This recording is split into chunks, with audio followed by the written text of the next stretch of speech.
del Tepeyac se encuentra el corazón espiritual de México. Cada año, más de 20 millones de personas acuden a la Basílica de Nuestra Señora de Guadalupe. Esta imagen condensa los orígenes de la nación mexicana con sus luces y sombras. Aquí comienza la enseñanza de la doctrina cristiana. Tonantzin Guadalupe es un documental que va más allá del ámbito religioso para abordar la figura de la Virgen de Guadalupe como uno de los símbolos más profundos de la identidad mexicana. Se aleja de polémicas estériles sobre las apariciones de Juan Diego para mostrar hechos históricos tangibles. Conversamos con Jesús Muñoz, director de Tonantzin Guadalupe, que estrena este jueves 12 de diciembre. Pues bueno, como bien sabes, Tonantzin Guadalupe es una película documental que indaga sobre los orígenes del culto a la Virgen de Guadalupe, ¿no? Y como mencionas, pues es un tema que en nuestra cultura ha sido un tabú siempre, ¿no? Entonces, pues fue un reto, le estuvimos dando muchas vueltas, ¿no? Porque lo que más nos interesaba era que genuinamente el público entendiera y sintiera que estábamos respetando su fe, ¿no? Eso fue una condición esencial para poder abordar el tema, ¿no?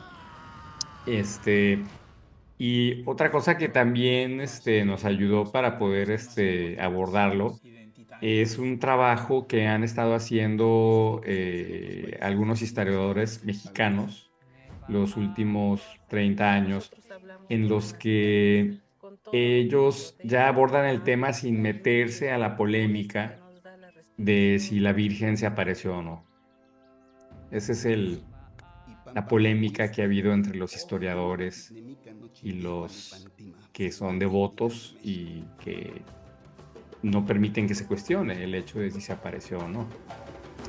Entonces, ellos lo que han hecho es que no se ponen a hablar de lo que no ocurrió, sino de lo que sí se sabe que ocurrió, ¿no? O sea, ¿qué sí sabemos de lo que ocurrió? Porque aquí hay un tema muy interesante. Las apariciones de la Virgen de Guadalupe, según el relato, datan del año 1531. ¿Sí? A 6, 7 años de la caída de Tenochtitlan. Pero la primera vez que aparece un documento que registra el relato de las apariciones, como lo conocemos tú y yo y todos los mexicanos, de Juan Diego y las Rosas, el Ayate, ese relato tan famoso, la primera vez que aparece es hasta 1648. Estamos ¿Sí? hablando de más de un siglo, ¿no? Estamos hablando de 117 años. Y ese es el conflicto que ha habido entre los historiadores y las personas de fe, que los historiadores dicen, es que no hay documentos que hablen de las apariciones. O sea, estamos ante un hecho muy importante, ¿no? Y nadie lo registra. Ni el mismo obispo, Fray Juan de Zumárraga, a quien Juan Diego va y le dice sobre las apariciones, no lo registra. Y él era un cronista muy importante, si no es que el más importante de su época.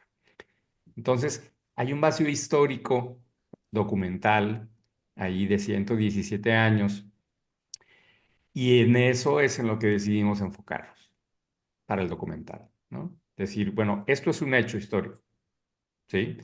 No vamos a cuestionar si las apariciones son reales o no fueron reales, pero vamos a explorar qué pasó en esos 117 años. ¿Cómo fue que se empezó a formar la Nueva España? ¿Sí? Porque otra de las cosas que es un tabú en México, en nuestra cultura, es no hablar sobre la Nueva España. ¿Estamos de acuerdo? Sí. Como Claro. mexicanos es negar el hecho de que antes de que México fuera México, era la Nueva España. El comentario más común que hemos recibido, tanto de creyentes como no creyentes, es aprendí mucho y me sentí más mexicano, ¿no? El aprender sobre mis raíces me hizo sentirme más orgulloso de quién somos Y en el caso de los creyentes, pues más orgulloso de la imagen, ¿no? Y de la devoción, que pues te das cuenta en el documental que tiene una importancia grandísima, no solo como hoy en día, sino en el transcurso de la historia. Son ya casi 500 años, ¿no?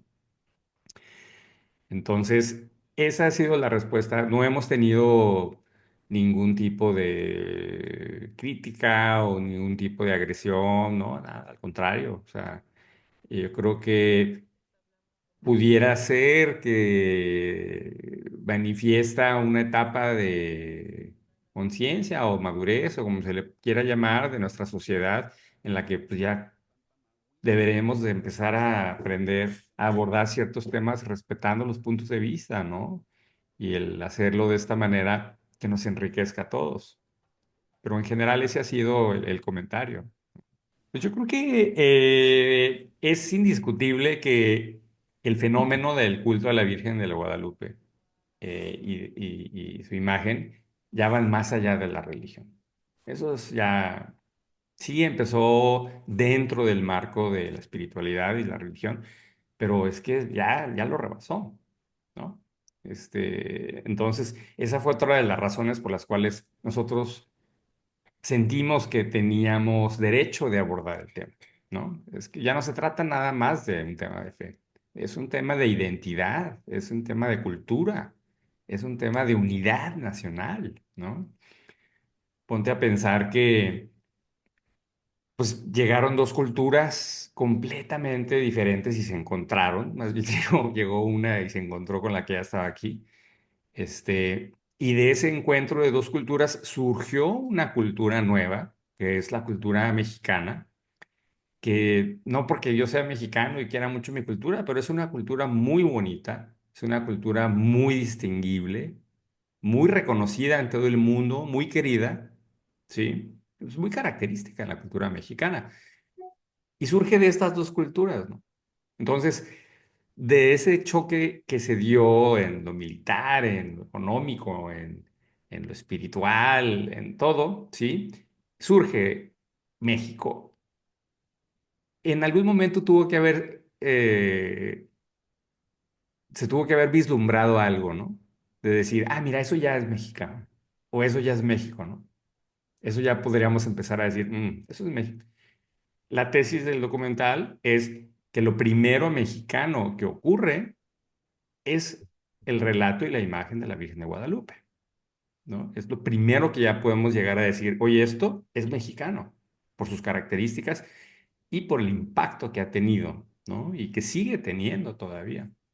Entonces, eso a mí se me hace que es algo que por lo menos a mí me impactó mucho, ¿no? El darme cuenta de que es el origen de nuestra mexicanidad, más allá de la religión y lo espiritual. Yo creo que es por eso, porque trasciende ya el aspecto religioso y forma parte de la mexicanidad, pero también forma parte del patriotismo, ¿eh?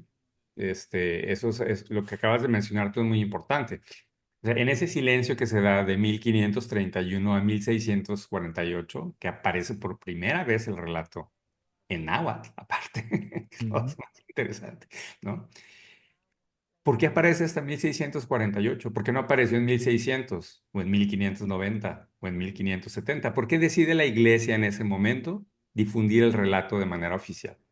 ¿Sí? Y bueno, lo que los historiadores piensan, ¿no? O concluyen es que es el momento en el que la iglesia de la Nueva España quiere empezar a desprenderse de España. Quiere empezar a decir, oye, aquí también pasan prodigios, ¿eh? Aquí también pasan cosas importantes. Esta tierra ya la visitó la Madre de Dios, ¿no? Entonces eso termina sembrando una semilla de nacionalismo novohispano, de un patriotismo de empezar a decir, oye, España, ya nosotros no somos de segunda. Sí, nosotros estamos orgullosos y ya somos algo. Aparte que pues ya era un fenómeno económico y político muy importante, ¿no? La Nueva España, ¿no? Ya tenía su propia cultura, que se decanta en el barroco mexicano ¿no? Y es tanto así que el inicio de esa difusión del relato y de las apariciones demuestra una semilla de nacionalismo incipiente que, como bien dices, cuando se da la independencia, pues ¿cuál termina siendo la primera bandera de nuestro país? Es la Sí, claro. Virgen de Guadalupe, ¿no? Es por eso, como dices tú, ningún político se va a poner en contra de eso. O sea, es ponerse en contra de la primera bandera de nuestro país, es ponerse en contra de nuestra mexicanidad, ¿sí? Es que ya va más allá de la religión. Yo soy agnóstico, por ejemplo, yo no soy religioso. Yo soy guadalupano, yo estoy orgulloso de ser guadalupano. Cada vez que veo la imagen, pues me toca, ¿no? ¿No? Es como no sé, me hace sentir eh, parte de mi cultura mexicana, me hace reconocer la mexicanidad en general, me hace pensar en el mole, en el tequila, en el agave, ¿sí me entiendes? Pues espero que lo reciban entreteniéndose y divirtiéndose en conocer. ¿No? Yo creo que así como es divertido ver una película de acción o ver una película de terror o una película romántica, también es divertido, en veces, ver películas en las que uno le cae el 20, ¿no? En las que uno se reconoce y se conoce más, por eso, ¿no? Entonces, espero que eso es lo que suceda, espero que los mexicanos vean la película y digan, eso es lo que somos nosotros y qué bonito, ¿no? Ahora, la película, antes de empezar a hacerla, sí tomamos una serie de decisiones que pensábamos que eran muy importantes, ¿no? Como el respeto a la fe y todo eso. Pero una de ellas también fue, esta es una película para un público mexicano. No es una película para un público en general para el mundo, no. Esta es una película para los mexicanos, hecha por mexicanos, ¿no? Con historiadores mexicanos, Claro. ¿sí? Entonces, pues ojalá y eso también tenga un efecto muy positivo, ¿no?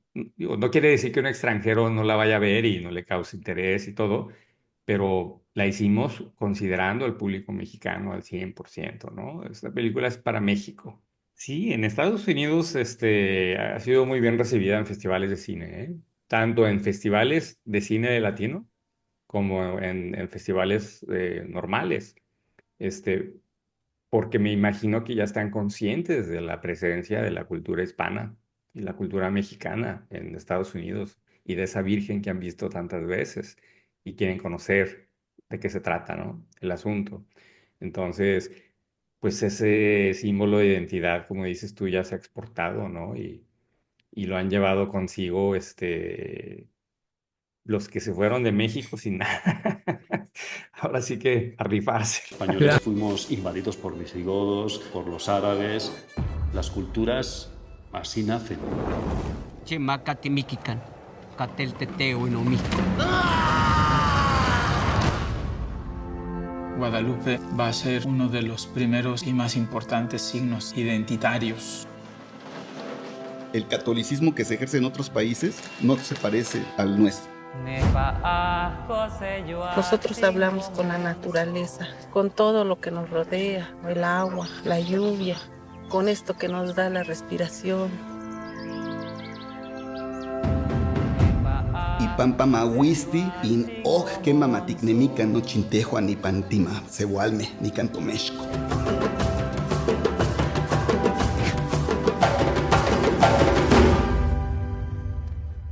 Tinech kakikanikan, almex motlazokamachililikan. Gracias.